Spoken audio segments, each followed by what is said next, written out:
নমস্কাৰ বন্ধুসকল, আজি পুনৰ এটা নতুন ভিডিঅ'লৈ আপোনালোকক স্বাগতম জনাইছোঁ মই। আৰু আজিৰ ভিডিঅ'টোত মই আপোনালোকক ক'ম যে এটা মুৰ্গীয়ে আন এটা মুৰ্গীক কিয় খুটাখুটি কৰে, খুটি পেলাই একদম যে তেজ উলিয়াই দিয়ে, কিয় কৰে সেইটো।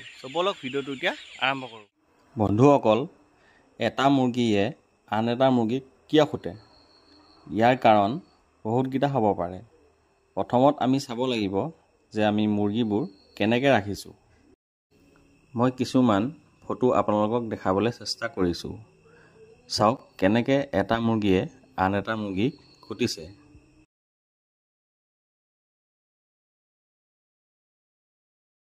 বন্ধুসকল, মই এতিয়া আপোনালোকক ক'ম যে এইটো কি কাৰণে হয়।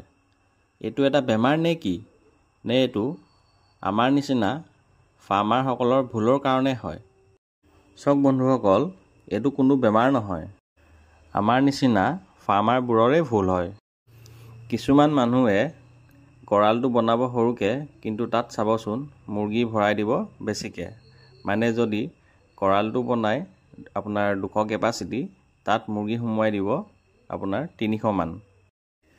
চাওক বন্ধুসকল, আমি এটা মুৰ্গীক মিনিমাম 1.5 স্কোৱাৰ ফুট আৰু মেক্সিমাম 2 স্কোৱাৰ ফুট দিব লাগে। নহ'লে কি হয়, এই খুটাখুটিৰ প্ৰব্লেমটো হ'ব পাৰে।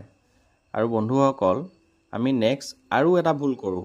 সেই ভুলটো হৈছে আমি যদি মুৰ্গীবোৰক দানাটো কমাই দিওঁ, তেতিয়াও তাৰ কাৰণে সেই খুটাখুটি প্ৰব্লেমটো হ'ব পাৰে। আৰু বন্ধুসকল, মুৰ্গীবোৰক সময়মতে কেলচিয়াম, ভিটামিন, মিনাৰেল এইবিলাক দি থাকিব লাগে।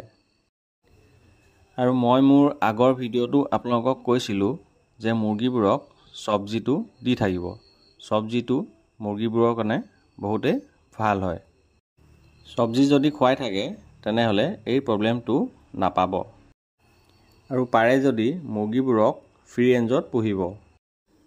বন্ধুসকল, আজিৰ ভিডিঅ'টোৰ জৰিয়তে মই আপোনালোকক মুৰ্গীবিলাকৰ খুটাখুটি প্ৰব্লেমটো কেনেকৈ ছল্ভ কৰে সেইটো ক'বলৈ চেষ্টা কৰিলোঁ। আৰু আশা কৰিলোঁ যে ভিডিঅ'টো আপোনালোকে চাই ভাল পালে। আৰু যদি ভাল পালে তেনেহ'লে মোৰ এই চেনেলটো ছাবস্ক্ৰাইব কৰি ল'ব, যিহেতু মই আপোনালোকক সদায় এনেকুৱা ইনফৰ্মেটিভ ভিডিঅ' দিবলৈ চেষ্টা কৰি থাকোঁ। আকৌ এটা বেলেগ ভিডিঅ'ত লগ পাম। আজিলৈ ধন্যবাদ।